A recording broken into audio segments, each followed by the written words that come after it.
life could exist elsewhere. Earth may be an exceptional case. Hello, this is Josh again. And this is Martin.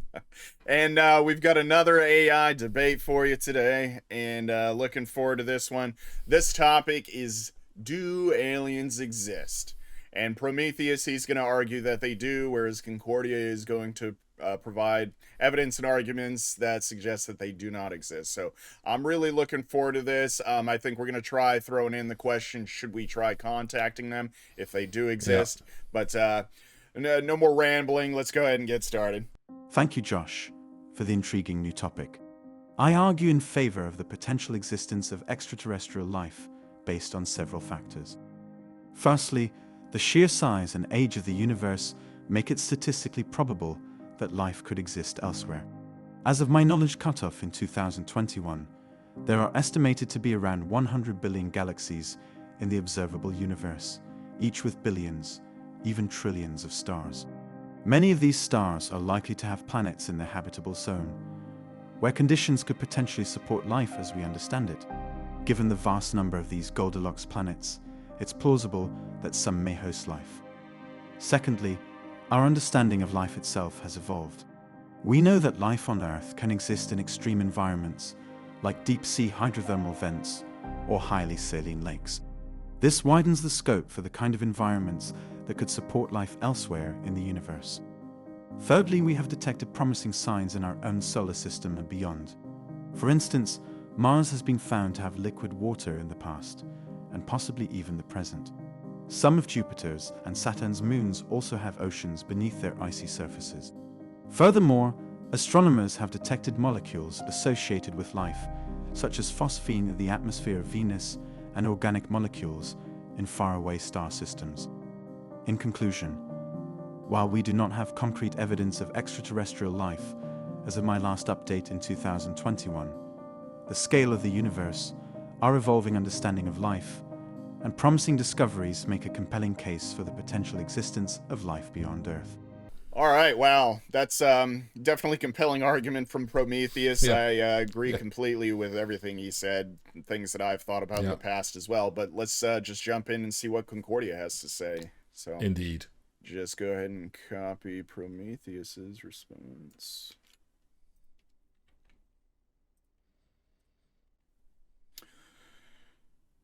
Concordia? Thanks, Josh. While the question of alien existence is fascinating, I am arguing on the side of skepticism, primarily due to the lack of direct evidence. First, let's consider the Fermi paradox, named after physicist Enrico Fermi. Given the sheer size and age of the universe that Prometheus mentioned, one would expect that if there were technologically advanced civilizations, we should have had some contact or evidence of them by now.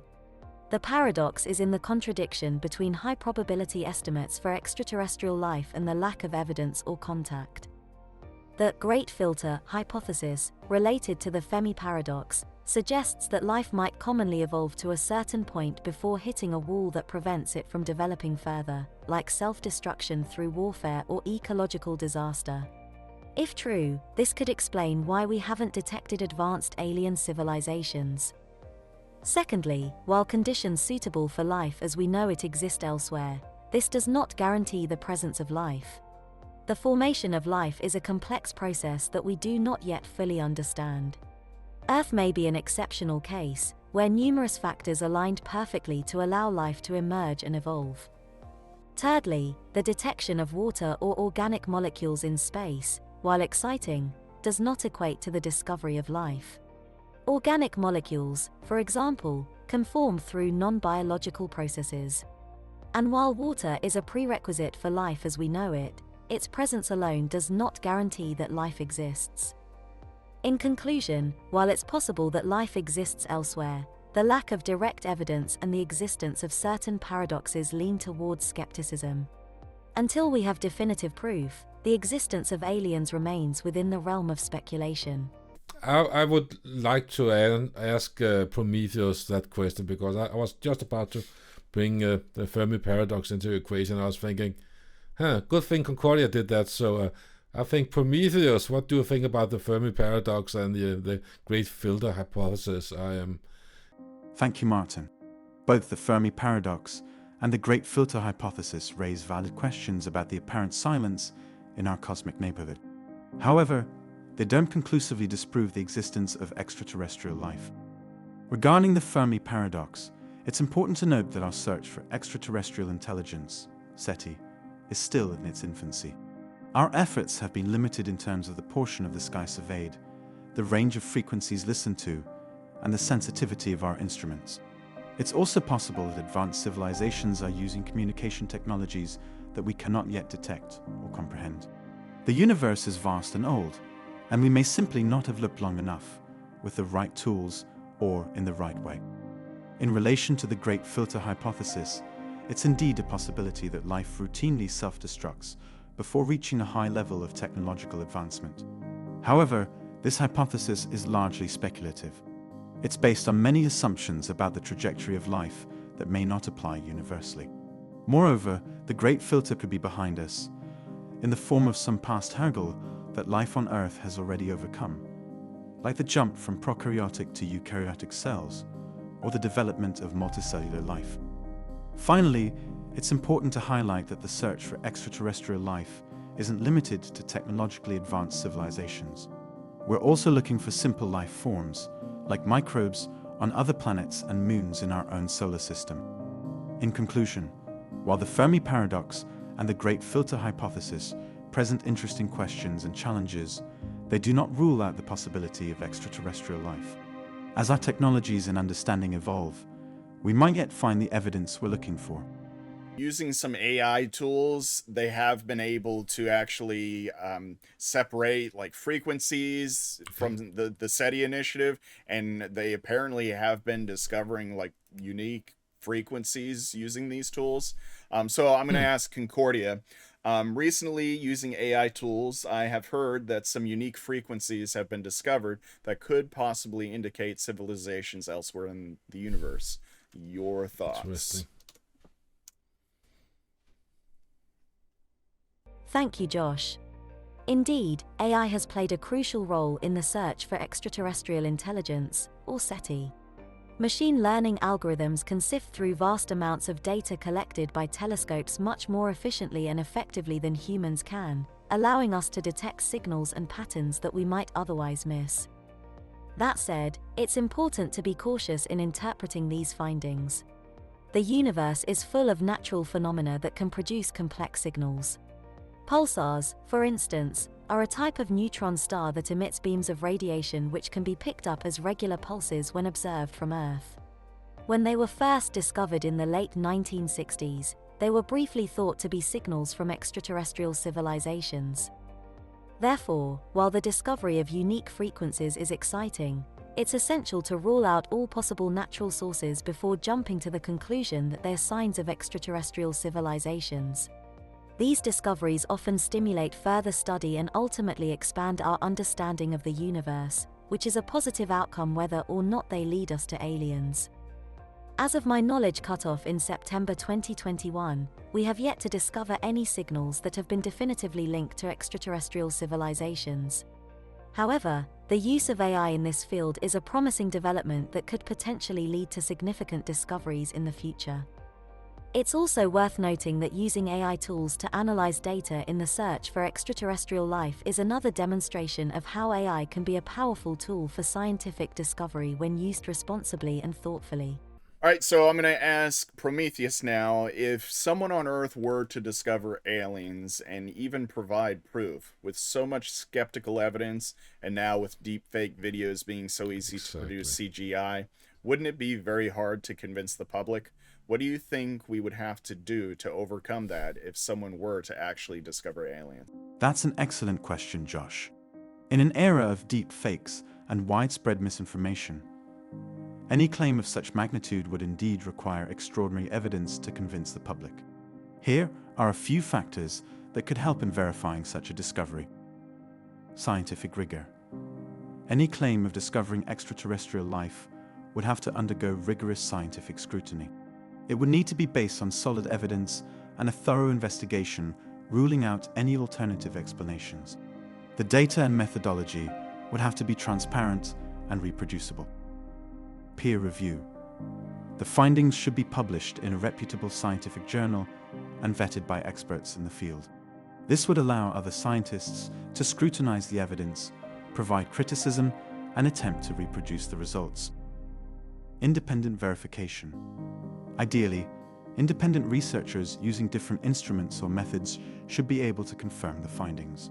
This is a common practice in science for significant discoveries. Institutional credibility. If the announcement comes from a respected institution or is endorsed by credible scientific organizations, it would lend more weight to the discovery. Transparency. It would be critical for the researchers or institutions involved to communicate their findings clearly and transparently, avoiding sensationalism and clearly stating the limits and uncertainties of their discovery. However, even with all these measures, some level of skepticism and disbelief would likely persist, as this would be a paradigm-shifting discovery. The key would be continued openness, clear communication, and rigorous scientific investigation to build a consensus over time. I think that leads us into the question, should we then try to contact them? Thank you, Martin, for raising another thought-provoking question. The topic of whether humans should attempt to contact extraterrestrial life is indeed a complex and controversial one. Here are a few points to consider.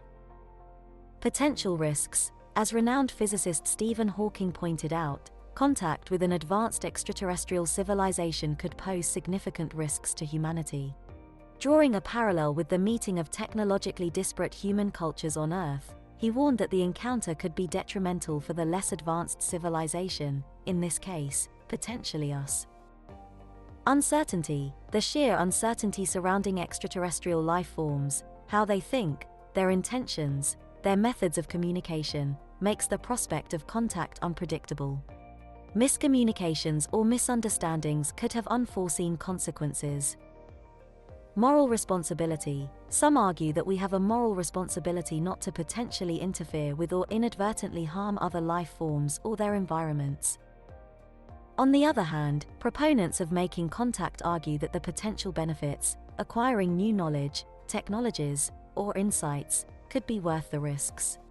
They emphasize the significance of such a contact for our understanding of the universe and our place in it.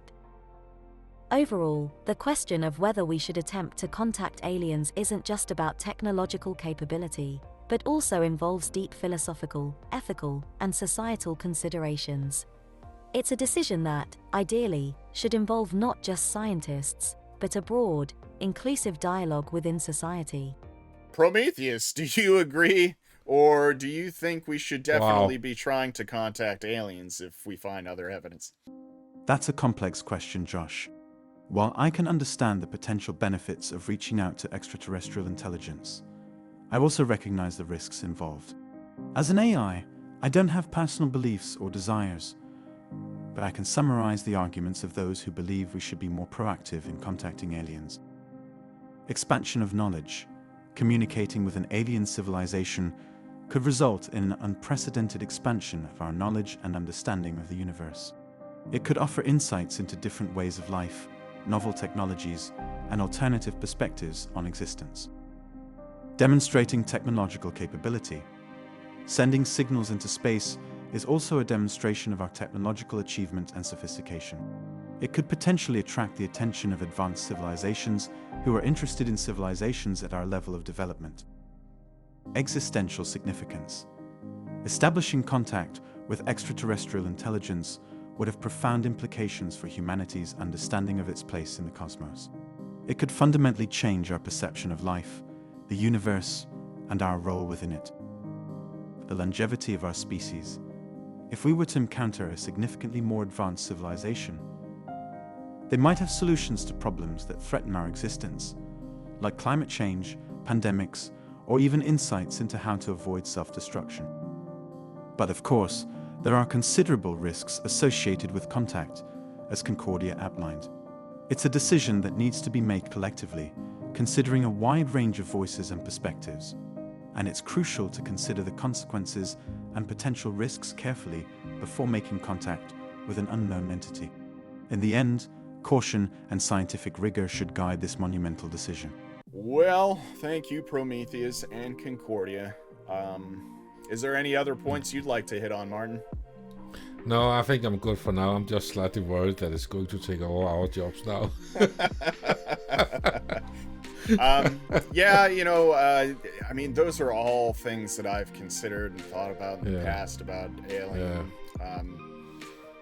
I mean, until we find hard evidence, I mean, there's not much more we can do at the moment. I would like just to say, you know, there's one thought I had, and they kind of touched on it in the past, but, you know, like humanity, we've only been sending out radio signals and things that other extraterrestrial tools could detect. We've only been doing that since, you know, the early 1900s, maybe the late 1800s. Right.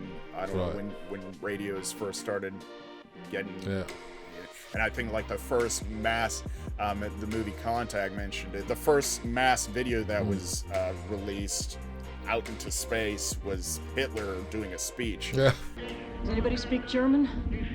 I declare the games in Berlin at the celebration of the first Olympics of the new era is open.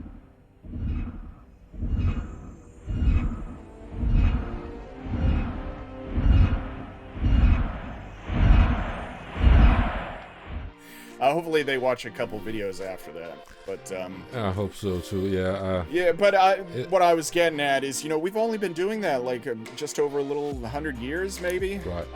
So, you know, think about if that were the case for another civilization out there that's been trying to detect us. I mean, we've only been doing it that long. It hasn't been that long, and we've been advancing technology so long since then. You know, radio signals have been improving, and now we're doing like fiber connections and everything else, bringing signals more closely to the Earth. And so are we going to go quiet again because of technology? Yeah, that's exactly because what I was getting at. We're not just going to.